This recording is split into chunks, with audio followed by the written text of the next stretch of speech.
Did you know who the richest human being to ever walk the earth was? His wealth dwarfs even modern billionaires. His name was Mansa Musa, the absolute ruler of the massive Mali Empire in West Africa during the 14th century. His wealth was so legendary that, adjusted for inflation, his net worth is estimated at an astonishing $400 billion. The source of this unimaginable wealth? The Mali Empire controlled over half of the entire world's gold supply. The massive mines of Bambouk and Bouré produced pure gold in quantities that seemed absolutely impossible to the medieval world. Mali also dominated the vital Saharan trade routes for salt, a crucial commodity often valued equally with gold itself. Every single merchant caravan crossing his vast territory was heavily taxed, endlessly filling the royal treasury to the brim. His capital city, Niani, blossomed into a thriving center of civilization, an oasis of wealth surrounded by the harsh desert. Mansa Musa's fierce army kept the trade routes incredibly safe, making Mali the most secure place for business on earth. As a deeply devout Muslim, the emperor held a lifelong, burning dream to fulfill the fifth pillar of Islam. In the year 1324, he announced a decision that would forever alter world history. He would make the pilgrimage to Mecca. But Mansa Musa wasn't traveling alone. This wasn't just a holy pilgrimage. It was the greatest parade of wealth in human history.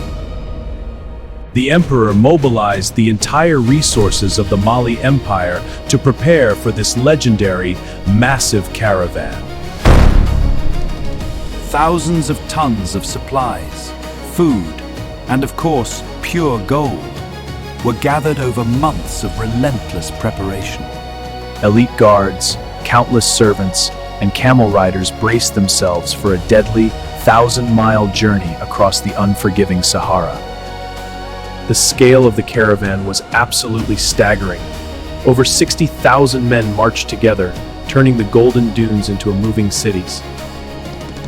At the very front walked 500 heralds clad in fine Persian silk, each carrying a massive staff made of solid, pure gold. Behind them marched 80 camels, each heavily burdened with up to 300 pounds of raw gold dust and heavy ingots. The Sahara Desert is one of the most unforgiving places on earth, but this moving empire conquered the blistering heat and deadly sandstorms. Survival required flawless logistics. Thousands of heavy leather water skins were carried to keep the massive army hydrated under the scorching sun. Even in the heart of the wasteland, the emperor traveled in unmatched luxury, resting in a massive, magnificent, mobile palace tent.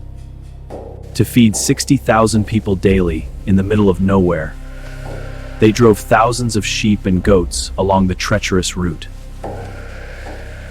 His devotion was absolute. Legend says that every single Friday, Mansa Musa ordered the construction of a new mosque wherever they camped. They navigated the treacherous sea of sand with the help of fierce Tuareg nomads, the undisputed masters of the deep Sahara. The sheer amount of gold they carried was so vast, it literally blinded onlookers as it reflected the brutal African sun. Along the treacherous route, the emperor freely gave away massive handfuls of gold to poor nomads and small oasis towns. After months of grueling travel and surviving the deadly desert crossing, the massive golden caravan finally reached the borders of Egypt. But rumors travel faster than camels.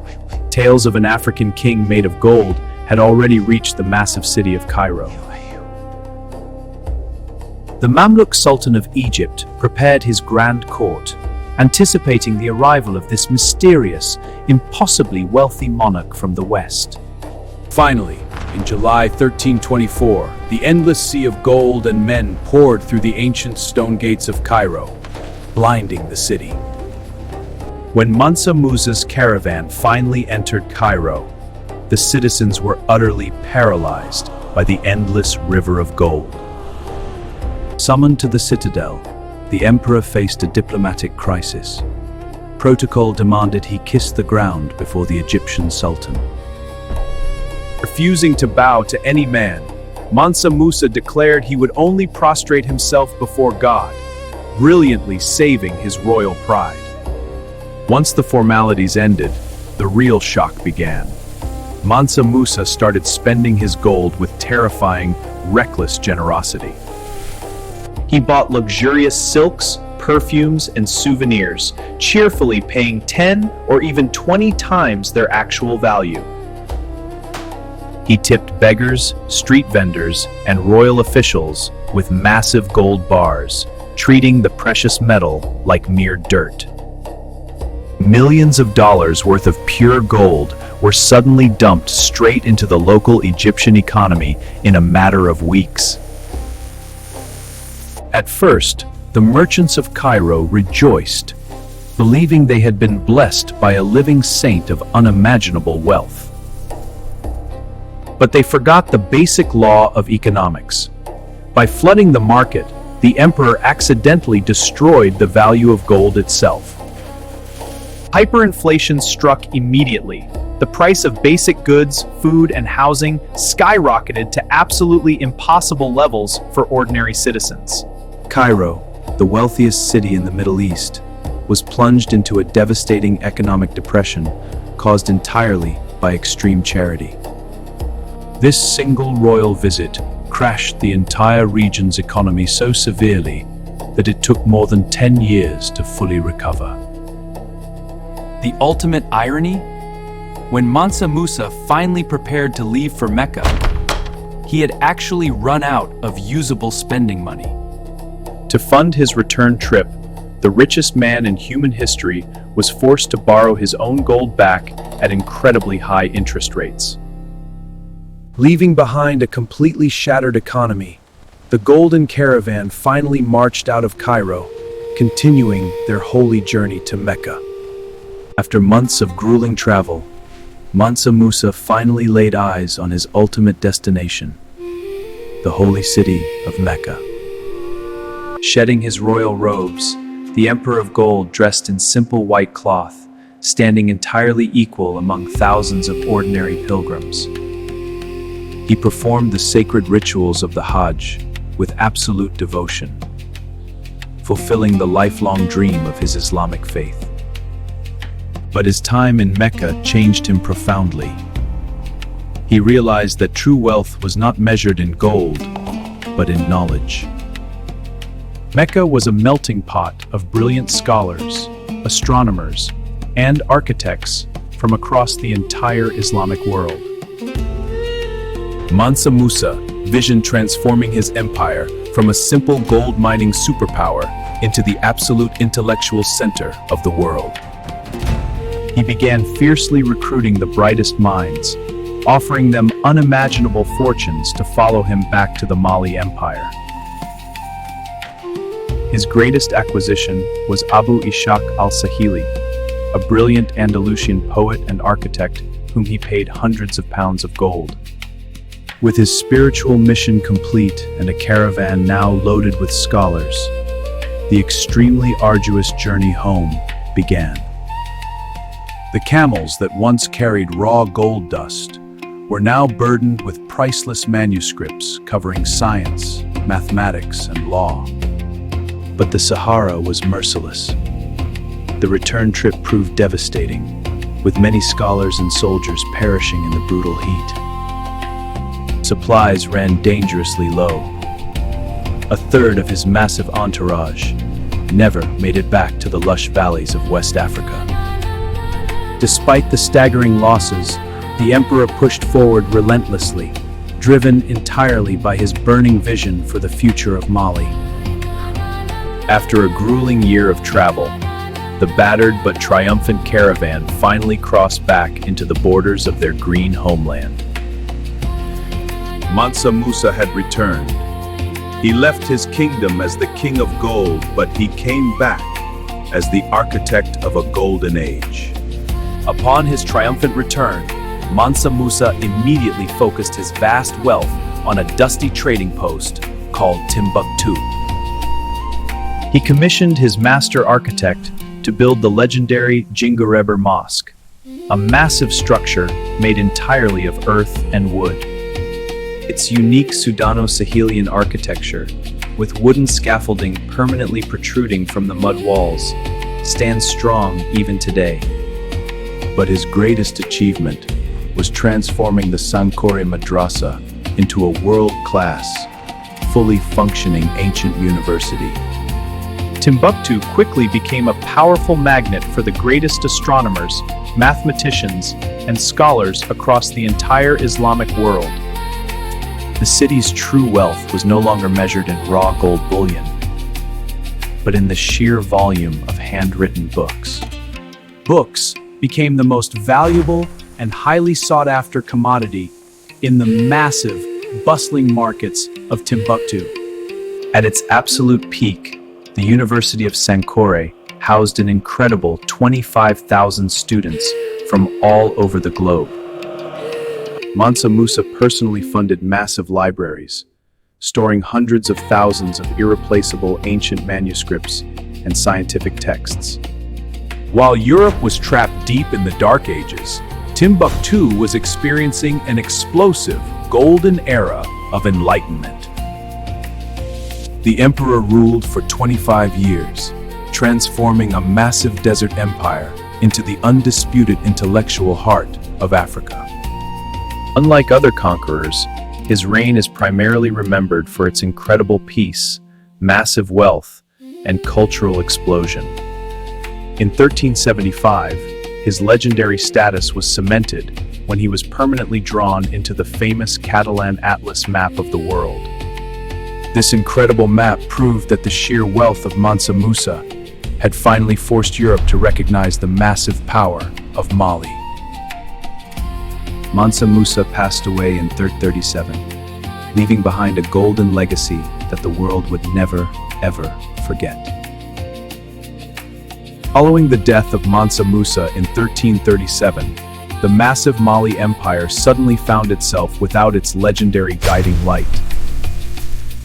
His successors lacked his absolute genius and iron will, struggling miserably to control the impossibly vast and wealthy territories he left behind.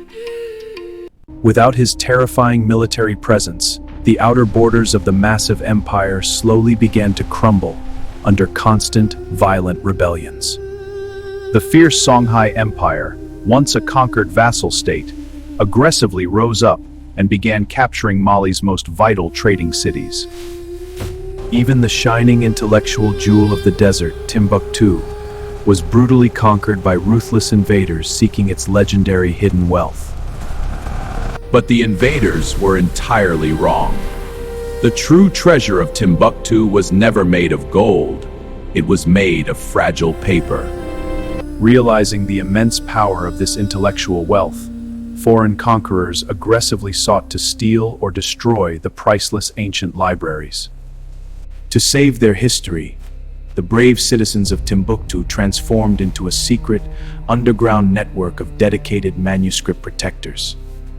Hundreds of thousands of priceless scientific and religious books were secretly buried deep beneath the unforgiving sands of the Sahara.